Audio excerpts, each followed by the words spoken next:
steel-toe shoes, really big boots, okay? We wear a hard hat. Then we're ready to go and drive to a wind turbine. When we get there, then we have to wear all of this equipment. Let's see. Oh, sorry. There you go.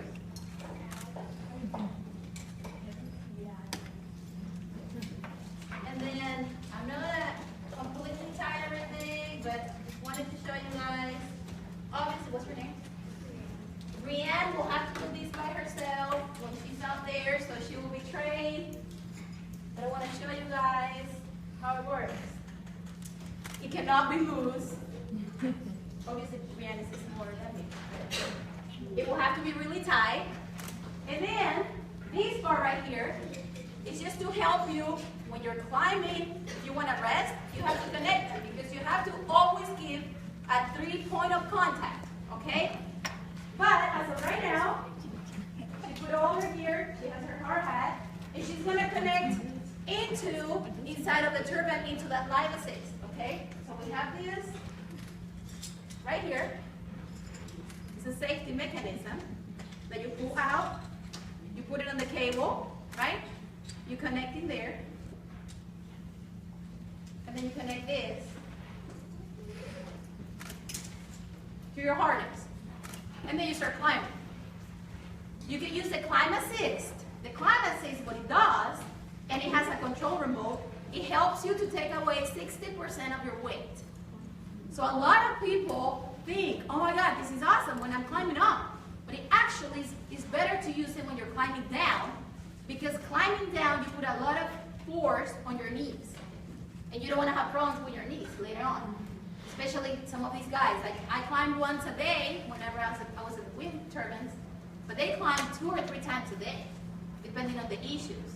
So climb assist helps a lot when you're climbing down. So how heavy is that? Is that heavy? Can you kind of move? So imagine climbing all of that, and then also we have to put about 15 to 20 pounds on top of us to be safe. That's why the climb assist helps a lot. Whoa, give her a applause for being brave.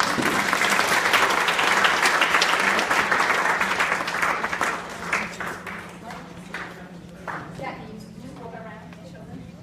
So while she does that, let me continue the video. Okay, so when you get up there, you get the opportunity. There's some turbines that open their doors. And it's really nice. There's some turbines that don't open the doors like that. You have to work in close. So when you get up there, as you can see, he's using the one in the back to always be connected. You get to work in mechanical components, so you get to work in all of the gearboxes, all of the generator, and everything is up there. Most of the controls, a lot of the controls are down on the tower. If something fails when it comes to controls, you can fix it in the bottom. But all the mechanical components are pretty much up here.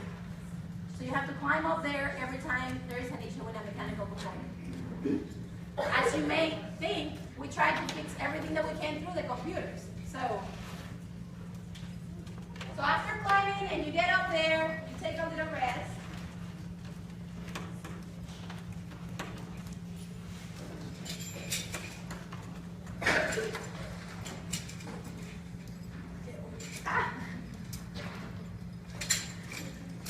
Okay, so, and then you get to work, you also get to work on the blades, but only on the inside. There are turbines, the old ones, there's some GE turbines that to be able to get up here, you have to climb out. Okay, obviously you're all connected, but you have to climb out. The new turbines, all of them you can get from the inside. Now, if you have to fix something on the blades, then you have to rappel and fix it. Unless you use a huge crane, which is pretty expensive to use a big crane, depending on the problem. So lately what we've been doing is we're using drones. We use drones, we fly them pretty close, obviously when the turbine is not on. We take pictures and we inspect it.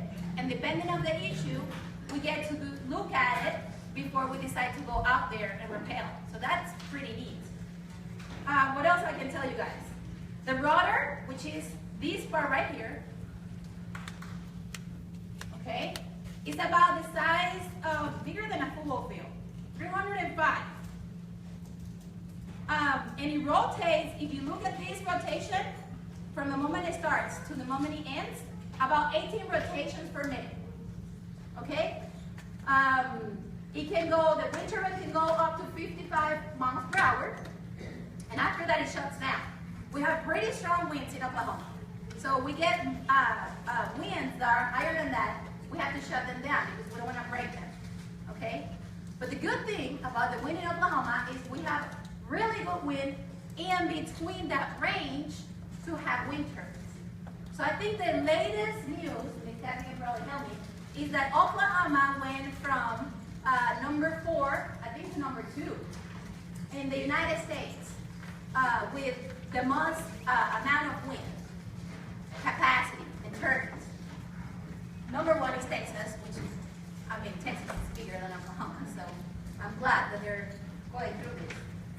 What else I can give you? Anybody has any questions so far? So we're going to do another activity. Yes? You're talking about the climbers, the types going up and climbing, and like it's very frequent. Are there lots of mechanical issues where like one tower gets worked on more than once a day, or how often are you working on it? No, so whenever they have to climb, if they climb 2 or 3 times a day, is to look at 2 or 3 different turbines. And they try to do maintenance. So depending on the maintenance they have to do, we do maintenance throughout the whole year. We try not to do maintenance during the time when we have a lot of wind, which, what month do you guys think is that? April. April and? September. Yeah, April and May, and then September, October.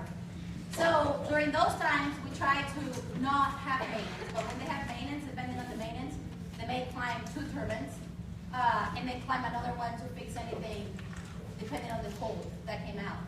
All of the faults we can be reset from downstairs, from the computer. But yeah, so it depends. But most times it's not the same turn. Yes, ma'am. Do you turn them on and off from a computer, or do you have to physically be at the turbine to turn it on? I can turn them on and off from my phone. Yes. I don't have the app in my phone anymore, but yeah. I can turn them on and off from my phone. Yeah. What else? Are we good? Okay. Ms. Kathy, anything else before we start? Okay, well, let's start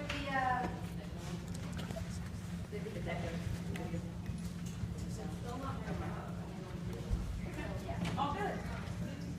Sorry about the, Hey, it's all perfect. but, Life happens as it is, so technical difficulties that happen, don't they? So one of the things, so technical difficulties kind of takes us back to some very simple things, right? So we're in a day and age of technology. And when we're in a day and age of technology, then things happen, right? Kind of like the speakers. So you go back to the basics.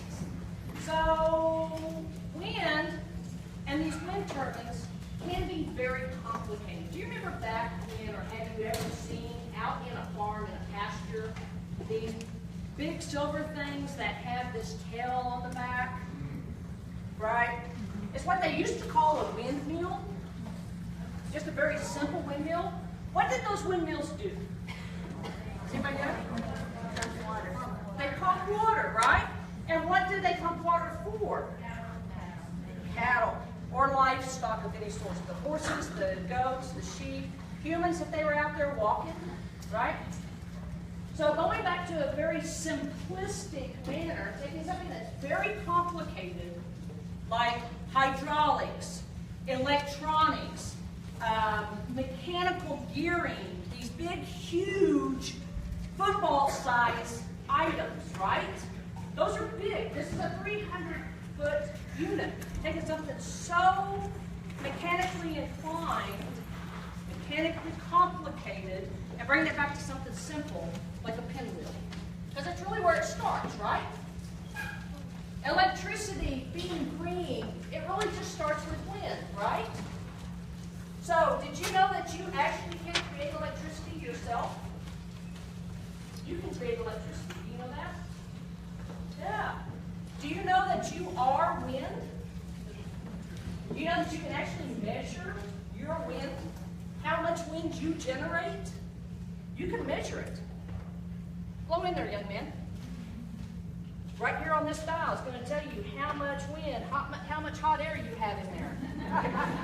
How much do you have? Blow it hard. Is that like 2.0 meters per second of wind? Blow you out, isn't it? How about you? You want to blow it? There you go. So what is this unit right here? How much did you produce? Blow it again. How much? 2.7 meters per second. Wow, she's got a set of lungs on her. Woo, I'm going to stand over here. I might get burned up. So this right here is an anemometer. It measures wind speed. It also tells you temperature. It's a very simple unit. Everybody seems to like it. You want to blow it? Blow hard. How much? 1.6 meters per second. Now, the reason that the anemometer is important, and this right here is also an anemometer. You may have seen these before. This is what in the wind turbines, right? There's actually something kind of like this. And what it does is it measures wind speed. So that's how that unit knows how fast Mother Nature is blowing. Okay? Just like we can tell how fast you're blowing. How many meters per second?